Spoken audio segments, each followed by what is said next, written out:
Well,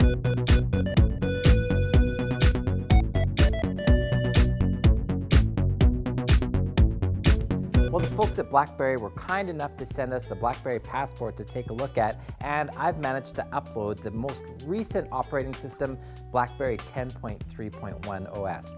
And I gotta say, this was a fun review to do. Why is it called the Passport? I'm sure you've seen this gag a few different times, but I just had to do it. I've got my Canadian passport here, and as you can see, it's pretty much the exact same size as a passport. The Blackberry Passport's a little bit thicker, but in terms of surface area, that's about the size of it. So if you're wondering and you haven't checked it out yet, pull out your passport and that'll give you an idea.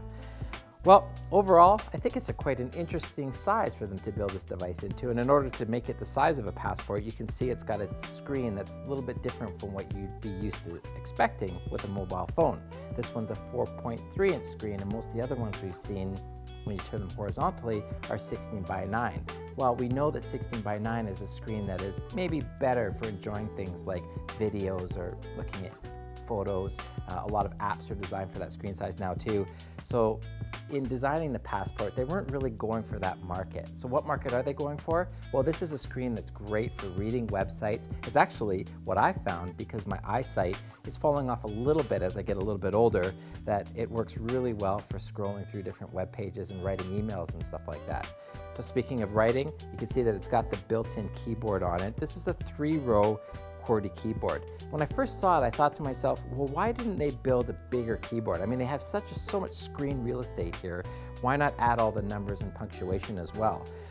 Well, they didn't. They decided to keep the bigger screen so that you can enjoy, the screen size of it. And what they've done here, and I'll just show you if I go into writing a message, I'll text Andy here.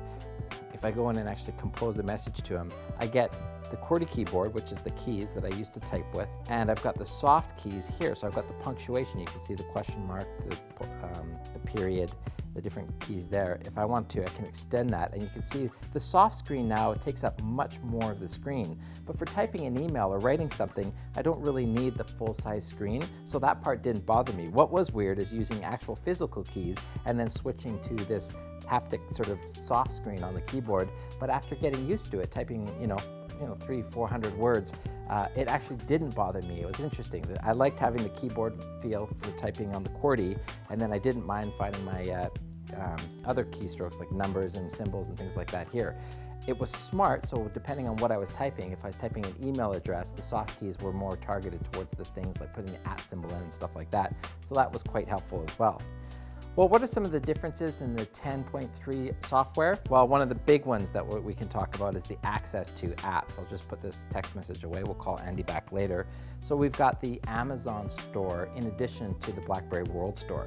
Well, opening up to the Amazon store lets us put in so many more apps into the device. Most of them work pretty well. Some of them were pretty quick. I noticed a few apps that I loaded were, different speed depending on what I'm used to getting on other devices like Android or iOS. But for the most part, getting access to that many more apps is going to open up a whole world for those Blackberry users. One other thing we should take a look at with the new software, I'll just click back here, is the Blackberry Assistant. So similar to Siri or Google Now, it's got its Blackberry Assistant built into it and really easy to talk to. Call Andy. So what it'll do is it'll process my request and it'll say calling Andy. Very similar to Siri, but at the same time I found it worked really well. It'll ask me whether I want to call him on his mobile and whatnot.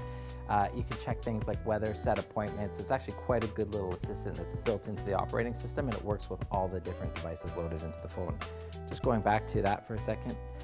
You can see here it's got all the apps that you'd like to have access to. So you can see I've got my Facebook, my LinkedIn, I've got music, I've got my maps. So fairly robust. It's a nice screen and user face to use. And of course, if you're used to the Blackberry software, you can see I've got all my conversations that are filling into one area. So my text messages, my emails, all of that is in the Blackberry Hub, as well as access to my BBM and setting my different notifications and my PIN as well. So ultimately, the Blackberry Passport is an interesting type phone, and the Blackberry 10.3 software is a great upgrade that Blackberry has come out with.